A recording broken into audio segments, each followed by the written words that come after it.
पुराणों में कहा गया है कि पांडवों और कौरवों के गुरु द्रोणाचार्य का पुत्र अश्वत्थामा कलयुग के अंत तक यानी आज से 1000 साल बाद तक भी जिंदा रहेगा। तो कौन था अश्वत्थामा, जिसे महाभारत युग में अस्त्र और शस्त्र में श्रेष्ठ पर सबसे पापी योद्धा भी माना जाता है।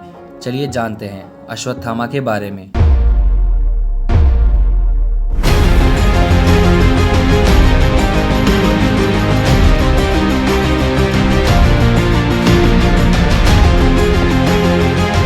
महाभारत पुराण में लिखा गया है कि गुरु द्रोण और उनकी पत्नी कृति को एक ऐसे पुत्र की कामना थी जिसमें भगवान शिव के जैसे तेज और शक्तियां हों।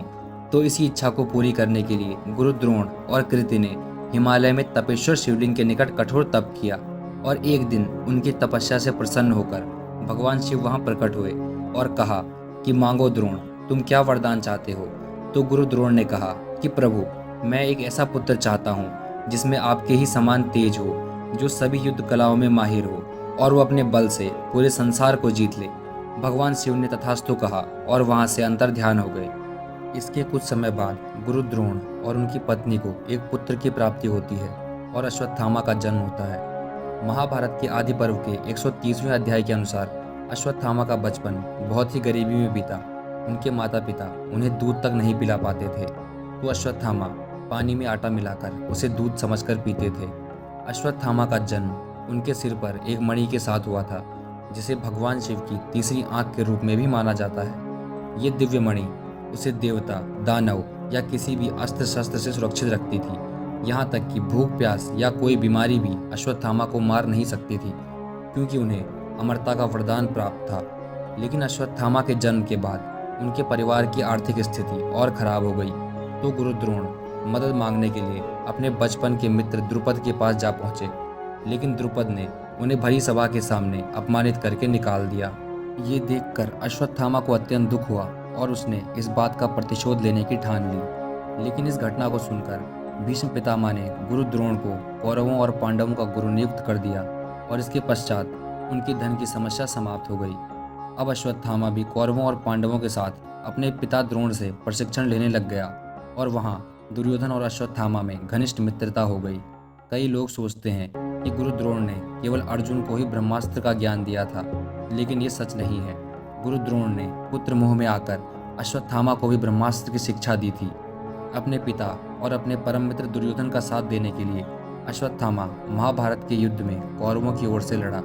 इस भीषण युद्ध में अश्वत्थामा ने भीम, युधिष्ठिर, धृष्टद्युम्न आदि को कई बार पराजित किया। अश्वत्थामा अकेला योद्धा था जो भीम के पुत्र घटोत्कच और उसके मायावी अस्त्रों से डरा नहीं, और इतने शक्तिशाली योद्धा को अश्वत्थामा ने अकेले ही पराजित कर दिया। यहाँ तक कि अश्वत्थामा ने अपने बाणों की ऐसी बारिश की कि उसमें 1 लाख पांडव सिपाही मारे गए।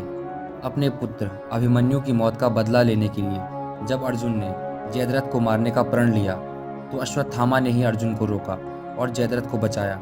भगवान शिव का अंश अश्वत्थामा इतना शक्तिशाली था कि जब अर्जुन और कर्ण का युद्ध हुआ था और अर्जुन कर्ण को पराजित करने ही वाला था, तो अश्वत्थामा ने ही कर्ण को बचाया था। युद्ध के 14वें दिन अश्वत्थामा ने एक ऐसा अस्त्र चलाया जिससे महाभारत का युद्ध उसी समय समाप्त हो सकता था। इस अस्त्र का नाम था नारायण अस्त्र। ये एक ऐसा अस्त्र था जो सभी शस्त्रधारी योद्धाओं का एक बार में ही वध कर सकता था। लेकिन श्री कृष्ण ने अपनी पूरी सेना को अपने सारे शस्त्र त्याग कर जमीन पर लेट जाने को कहा, जिससे अश्वत्थामा का वार असफल हो गया। महाभारत युद्ध के 14वें दिन कौरवों ने अपने सेनापति और अपनी सबसे बड़ी ताकत को खो दिया, जो कि थे गुरु द्रोणाचार्य। उनके ज्ञान और शक्ति के आगे कोई भी नहीं टिक पा रहा था और गुरु द्रोण को हराना असंभव लग रहा था। लेकिन श्री कृष्ण ने उन्हें छल से शस्त्रहीन कराया और धृष्टद्युम्न ने उनका वध कर दिया। जब अश्वत्थामा को ये बात पता चली तो वो क्रोध से भर चुका था। युद्ध के 18वें दिन अश्वत्थामा ने देखा कि महाभारत की युद्ध भूमि पर उसका मित्र दुर्योधन मौत से जूझ रहा था। युद्ध के नियमों को तोड़कर भीम ने उसकी जांघ पे वार करके उसे हराया था।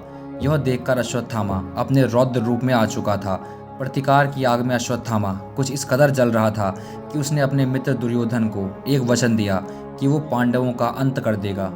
अश्वत्थामा का क्रोध और उसकी शक्तियां अब अपनी सारी सीमाएं पार कर चुकी थी। युद्ध के सारे नियमों को तोड़कर अश्वत्थामा देर रात को पांडवों के शिविर में पहुंचता है और उसके सामने जो कोई भी आया उसने उसका वध कर दिया। अश्वत्थामा ने सारी पांडव सेना को नष्ट कर दिया और सारे तंबुओं में आग लगा दी। सोते हुए कई पांडव सिपाही जलकर ही मारे गए। अपने पिता द्रोणाचार्य की मौत का बदला लेने के लिए उसने धृष्टद्युम्न के सिर पर मार मार कर उसका सिर कुचल दिया। बाकी सबको मारने के बाद अश्वत्थामा एक छोटे तंबू में घुसा जिसमें 5 लोग सो रहे थे और अंधेरे में उन 5 लोगों को 5 पांडव समझकर उसने उन 5 का वध कर दिया और उनमें से एक को भीम समझकर उसका सर काटकर अपने मित्र दुर्योधन के पास ले आया। खून से लथपथ अश्वत्थामा को तब पता चला कि उसने पांडवों को नहीं बल्कि उनके पुत्रों को मार दिया है। अगली सुबह जब पांडव अपने शिविर में लौटे तो उन्होंने जो देखा वो उस पर यकीन नहीं कर पाए। सब कुछ तहस नहस हो चुका था। उनकी सारी सेना मारी जा चुकी थी और उनके पुत्रों का वध हो चुका था। 5 पांडवों की आंखों से अब क्रोध की ज्वाला बह रही थी। अब पांडव बस अश्वत्थामा को मारना चाहते थे, लेकिन अश्वत्थामा के वरदान के कारण उसे कोई नहीं मार सकता था। इसके कुछ ही क्षणों बाद एक घमासान युद्ध होता है। अपने पिता गुरु द्रोणाचार्य की दी हुई चेतावनी को नज़रअंदाज करते हुए अश्वत्थामा ने अर्जुन की ओर ब्रह्मास्त्र चलाने का फैसला किया। दूसरी ओर श्री कृष्ण ने भी अर्जुन से ब्रह्मास्त्र चलाने को कहा। दोनों अस्त्र आपस में टकराने ही वाले थे, लेकिन तभी गुरु वेदव्यास वहां आ गए और अपनी शक्तियों का प्रयोग करके वेदव्यास जी ने कुछ समय के लिए दोनों अस्त्रों को रोक दिया और दोनों को समझाया कि अगर ये दोनों अस्त्र आपस में टकराते हैं तो पूरा ब्रह्मांड समाप्त हो जाएगा, तो वह अपने अस्त्र वापस बुला लें। इसके बाद अर्जुन ने तो अपना अस्त्र वापस बुला लिया, लेकिन अश्वत्थामा को ऐसा करने का ज्ञान नहीं था। तो वेद व्यास जी ने सुझाव दिया कि वह अपने ब्रह्मास्त्र को किसी पहाड़ की तरफ चला दे, लेकिन अपने पिता और मित्र की मौत का बदला लेने के लिए अश्वत्थामा ने अस्त्र उत्तरा की तरफ चला दिया, जो कि गर्भवती थी। अश्वत्थामा पांडवों के आखिरी अंश को भी मार डालना चाहता था। यह देखकर श्री कृष्ण ने अपने सुदर्शन चक्र को उत्तरा के सामने ला दिया, जिसने ब्रह्मास्त्र की शक्तियों को खुद में समा लिया।